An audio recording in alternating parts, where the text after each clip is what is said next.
Yes, guys. Okay, Suku BTS TV. And look, mate, we've got the gift.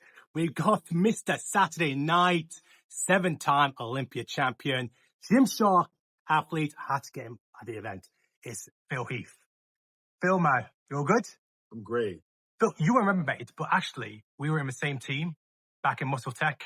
Oh my gosh. This would have been, I believe, Body Power 2015 is when, oh no, 2014. Yeah, I was going to say 2014, yeah. Oh yeah, because the year after you had your own brand. Yep.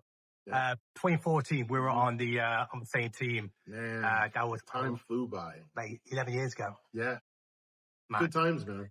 Yeah. Mate, absolutely wild. Look, I gotta ask, mate, these events, does it ever get old seeing all these people, even like young kids now coming up to talk to you who may have not even been, were even training at the time when you were even alive, when you were lifting the sand down. It's wild, right? Because you start to think, how quick did this really happen? I think 20 years ago I turned pro. 20 years ago. And at first, you don't want to talk about your age and stuff, but I'm like, no, like 20 years ago, I turned pro at the Mr USA, started traveling, remember going to the Body Power and coming out here and just meeting some of the most incredible fans, right? And like at that particular event, I mean, there's just massive amounts of people, but when I come here to answer your question, it doesn't get old. It just gets even better, I think, because now those same guys, they're my age, they're bringing their kids. So they have like a photo and say, hey, remember, 10 years ago at Body Power or 15 years ago at the Olympia? I'm like, yeah. They're like, meet my son or meet my wife, and I'm like, that's awesome. I'm very blessed, to say the least. And I, even as I go downstairs to go to my meet and greet, I just feel so much gratitude because some of these pro bodybuilders aren't here anymore in the physical club. And I've been able to, of course, win Mr. Olympia 7 times. But my whole thing is about the impact. Like, how can I provide added value to these events? Instead of just making it about me, like, how long is my line? Like, how many hours would someone be willing to wait for me? It's like, no. How many people can I engage with? How many stories can I hear from them? And again, like, what value can I bring, not just to Gymshark, but then just to the world? That's the impact that I really enjoy. So it never gets old. That's what you say, because I actually had an interview with Dan Solomon about 3 months ago. I asked him the question, who is the GOAT? And his answer, without any hesitation, was Phil Heath, for the exact reason of what you said about giving value, giving back, and the impact outside of being on stage or outside of being the 7-time Olympia champion you are. It was what you were doing as the champion to give back to the community. Oh, wow. Well, I really appreciate that. I take great pride in the fact that winning the Olympia, it carries a lot of weight, right? But it's more about what you do, like Dan said, like outside, and being able to go on different podcasts, different television shows, going in different genres, of entertainment to try to draw people in. It's not about the self. Of course, it's about myself when I'm in the gym and I'm eating and I'm doing cardio and posing. But what I do with that platform is so much more important.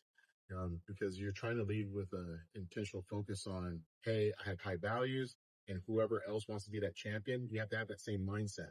Because you can really get lost in this industry because of validation, seeking validation from everybody and making it all about me. And, you hear that word self-made. It's like, you're missing the point here.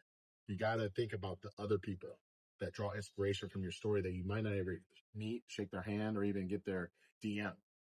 So yeah, it's all about, focusing on intention and growth mindset.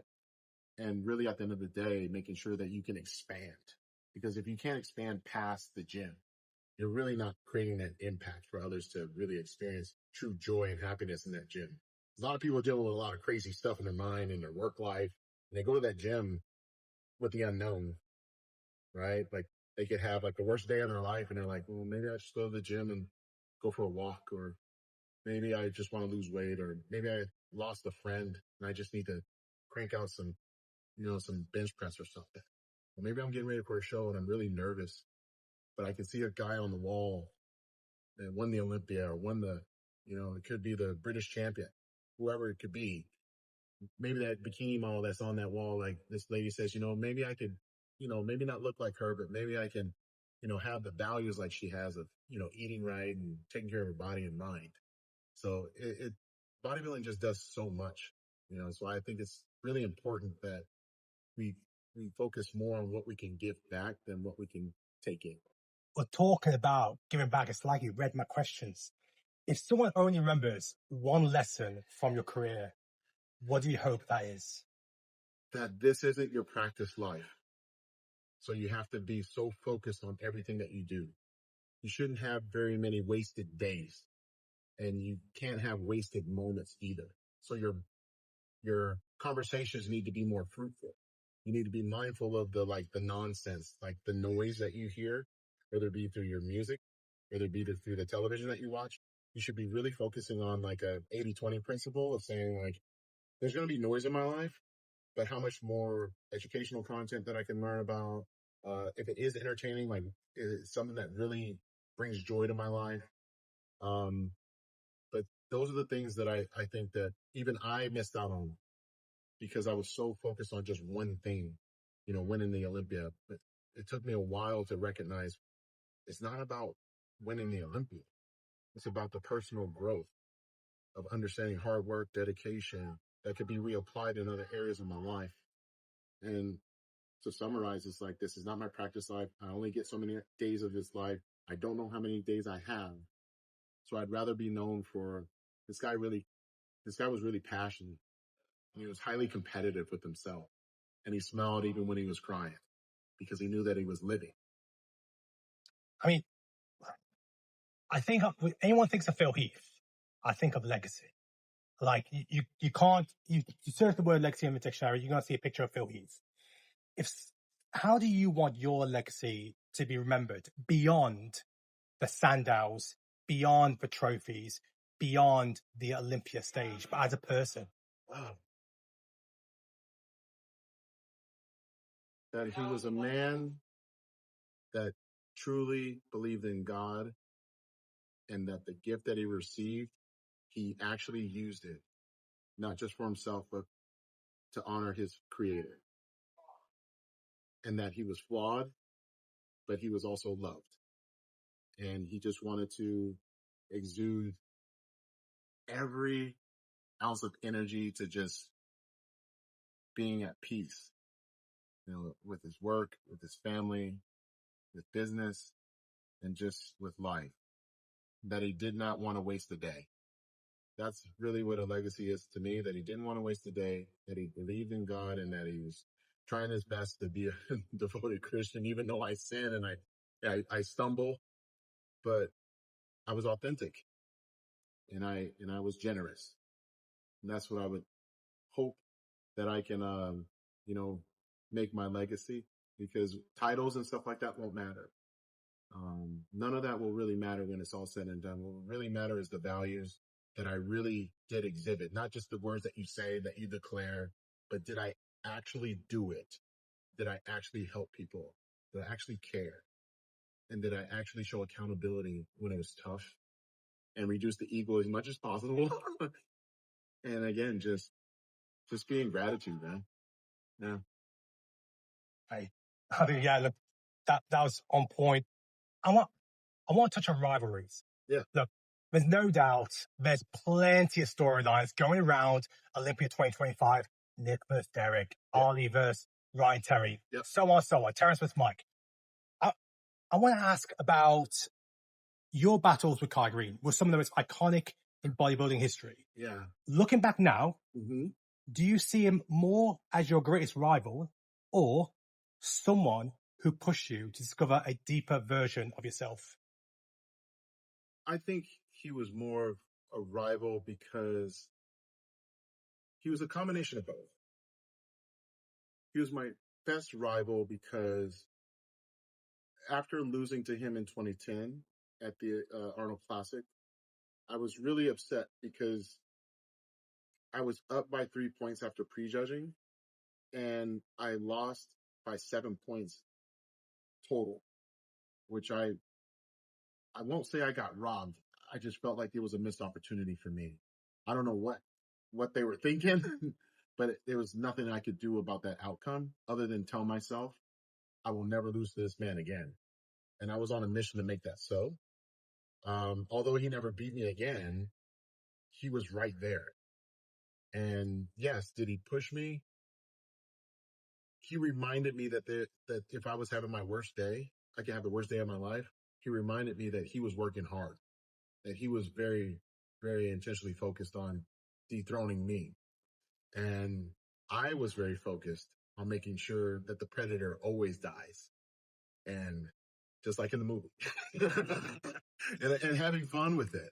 I'd say the person I learned the most was probably Jay Cutler, because I understood through his journey,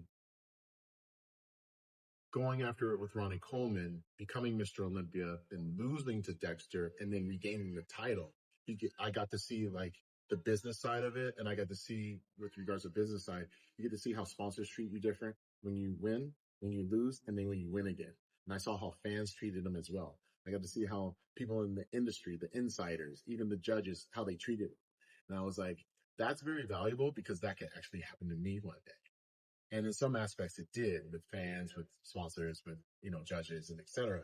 So yeah, that was pretty much the answer to that question. I think with Kai, what I will say about Kai is that although we did butt heads, there's a mutual respect, and there's always going to be an energy between us. There's always going to be a clash, but I think we respect that, because anyone that watches his content, they know that's a passionate individual, very eccentric, but very hardworking. No one can say that he did not work hard. He just happened to run into me. And if it wasn't for me, he would have probably steamrolled through a lot of these guys, in my opinion. Because I don't think anyone can name off the top of their head who was third those years. I've got to ask, like, we see those Ronnie and Jay doing the Q&As in front of hundreds of thousands of people. Yeah. Something that the people have always asked for, I'm sure it would sell out wherever you go in the world, would be if you and Kai just sat down on stage, hashing out all the many battles you guys have had. I think I remember seeing a comment that you dropped about that, like, yeah, you love something like that. Yeah. Why is something like that not happening with two of the greatest rivals in bodybuilding history? Why can't we get you both on stage together to look back at what was a glorious time? I'm just going to cut right to it. I think it's because of, monetaries. I think it's because of the fact that there's a financial component that, his team is thinking about. If it were up to me, I mean, yeah, of course we would sell out, but I don't think it's something where it's like, it should be like, I can't put a dollar amount on something like that. I just think we just make it available. We do a 50-50 split, and whatever it is, it is. Because for me, it's not about the cash on it. It's more about like, hey, let's just make sure that this is an honest conversation. Because, not to throw shots at him, it's just that I know that he can get like, kind of like swayed one way or the other. I think if he really wanted to do it, we would have already done it. He has plenty of people that, work with him. If they reached out and said, hey, Phil, we would like to do this. What are your terms? More likely I would be willing to negotiate very fairly, but I would want it to be a tour. Definitely. I'd want it to be a world tour. And because I think the fans would really deserve that. And in itself, it would probably become a documentary if we were really on a, like 4-country tour around the world, talking about different things, different moments. Really I would be curious to even ask him questions about like, what did it feel like to win this show over me, like that Arnold Classic? How did you feel? Did you feel like you earned that? Did you feel like you dominated? Doesn't mean anything, but it'd just be nice to hear what he thought. But I would love for it to be like no BS, no shucking and jiving around questions, just like straight up. Let's just make it a very in-depth, but yet concise therapy session that people just get to watch. And in my opinion, it should be something where maybe it's just like a big spotlight on both of us with a dark black background where we can't even see into the audience, but they could just see two guys just like face to face, like talking, you know? Like in the seeing the boxing face off where they're Yeah, it's beside like the having table. a conversation, and it doesn't need to be heavily moderated either. I think if you overthink it, you overcomplicate it, it won't get done.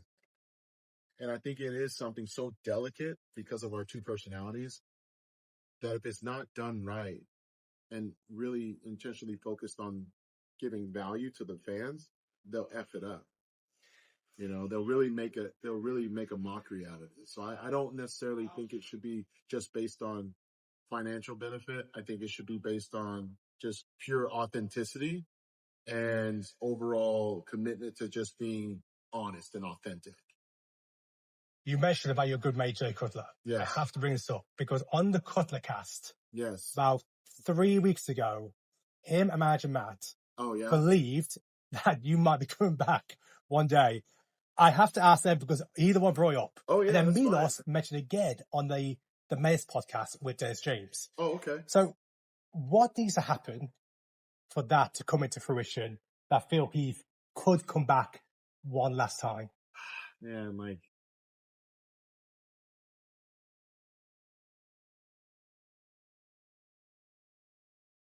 You know, there's some things in life that I want to just focus more of my attention on.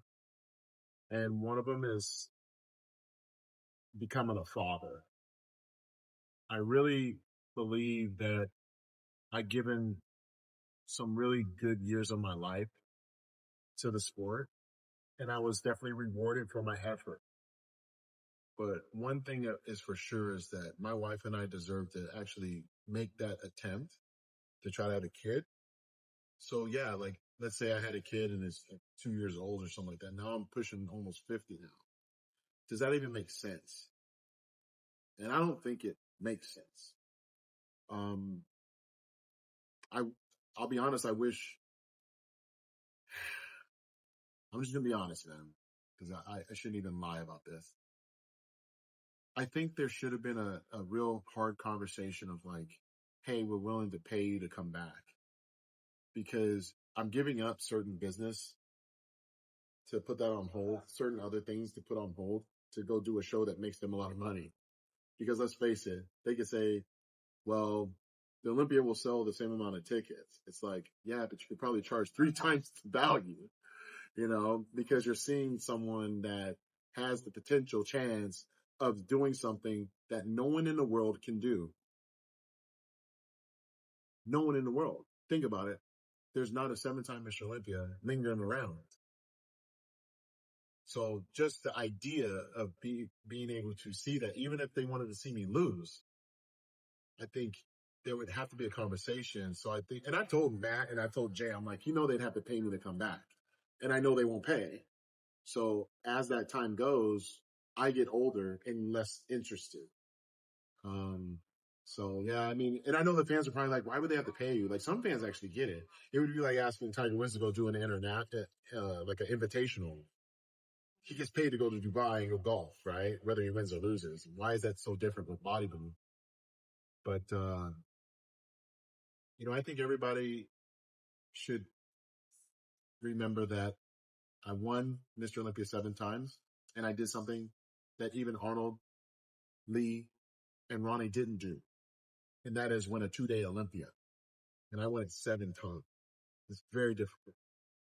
But yeah, overall, I mean, it would definitely take for me to get off this couch. Like, you gotta come with a bag and say, Phil, you want to do this for a living. We're going to make you an offer you can't refuse. I'd look to my wife and say, you think that's enough? And we'd have a conversation. I know I've taken too much of your time. I want to wrap up with one final question. I have to bring up Olympia 2025. There's a lot of conversation with the fact that they don't see anybody replicating the type of legacy that you did by winning multiple back-to-back Olympia titles. Mm-hmm. Who do you believe has the best opportunity to create maybe a similar legacy of winning 2, 3, 4 Olympia titles? Because right now, it does look like nobody is able to sustain the winning 3 in a row. We've seen it twice with Ramy, but anybody else, it seems that it's more difficult than ever before. Yeah. Who in your eyes do you see has got the best opportunity to replicate that? Hey, Shed. Sean, Ramy, Hottie. Brandon, yeah. Oh, yeah, Brandon, Derek, Samson. So 6 champions since me. And Ramy won twice. I mean, we'll see at this year's Olympia. I mean, you got 3 guys having that opportunity, right? Who are those 3? Well, you got Samson, who won 1, Derek, who won 1, you got Hottie that won 1. But to go on a consistent run, not with this group. I don't think that with this group. Personally, I actually think the next multi-winner is doing the wrong division. We know where you go with this. I mean, and that person may not even be placing well. That person may be 10th in men's physique, 15th in classic. And they may just in their mind think that I'm not good enough. And that's funny because anyone that competes, you have to eliminate the unworthiness. You have to always tell yourself, I'm worthy, I'm worthy, I'm worthy. I have talent, I have abilities.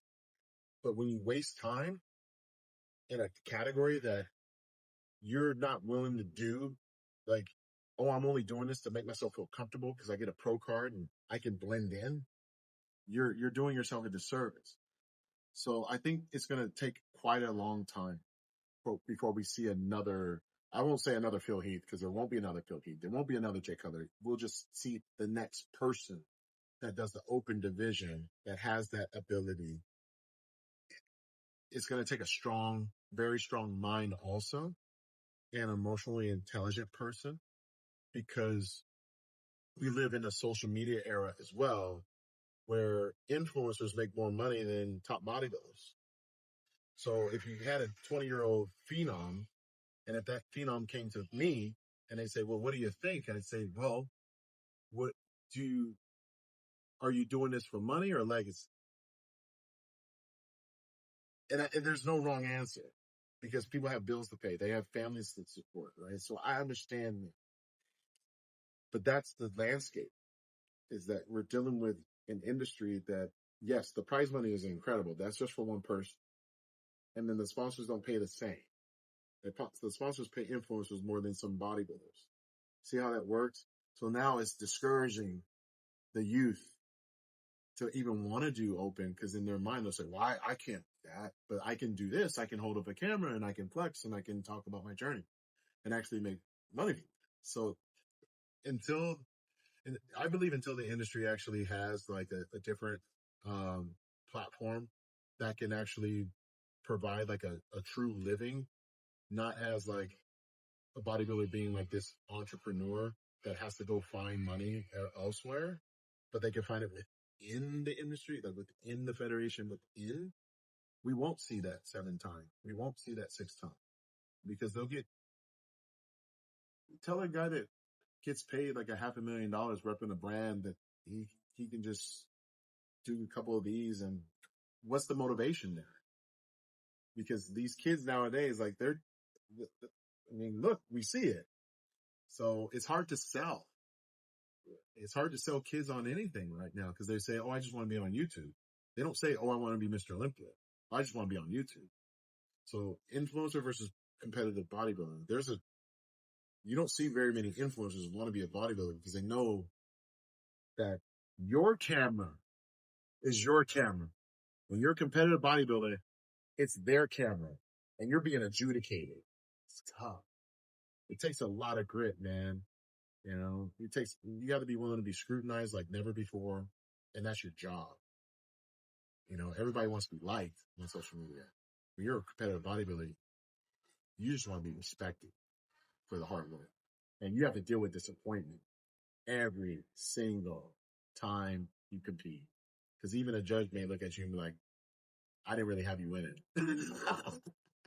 You know, so it's tough, man. And I'm saying this all in love, but I'm being of realness. of saying like, it's not as easy as what people think. And I think that's where, just going to say it, man, being an influencer is more low hanging fruit because it's more inclusive. Like everybody could do it. Very few people can win the Olympia, and especially in an open division. So when you talk about open class,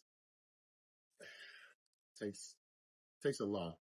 But hey, if I run into that individual, I would love to be able to, support them, help them, mentor. I would love that because I would love to see someone with the talent, but also with the mindset actually beat that record. I would love to be able to see that one day. But right now, with this group, I'm sorry, I just don't. And I have to go by the data. Samson won last year. And you know what's funny? I got to say this. Samson Dauda does a show, I think it was in France or something like that, right before the Olympia. Yeah. Everybody was talking trash about him. Samson Dauda goes to the press conference, takes his shirt off, and if anyone's listening, go watch all of the competitors' faces. They thought that he was an idiot for doing what he did. That they thought that they were just like, yeah, look at this guy. He won the Olympia. So that's the landscape. You just don't know who's going to win. And then you have people that, I hate to say it, underestimate their opponent. So you got what? Nick, Samson, Derek, and Hadi. All different. So yeah, that's what makes it, I guess, exciting because there's no standout person. There just isn't. But at the same time, I would really like to see them all come in shape. And when I say in shape, like in shape, something that would make me say, I'd like to go against that. You know what I mean? Like even in my mind, I'd like to go against that because But may the best man win at the 2025 Mr Olympia. I'm really excited for it. I hope that they're all staying healthy, staying smart. But being very passionate and being competitive. I think that's what Mr. Olympia, the person who holds that title, that captures the hearts of millions of people. People know that you really are Mr. Olympia because your competitive spirit, that you're passionate, that you just have that grit. Like when you see me walk on that stage and I do my walk, like that's because I'm like, I work so hard for this and I'm here to show it off for you. So I hope they all remember that we're doing the work, but we have to show it all out for you to see. Great place to wrap it up. Yeah. Phil, 7-time Olympia, the gift, Mr. Saturday Night. Really appreciate your time. Absolutely.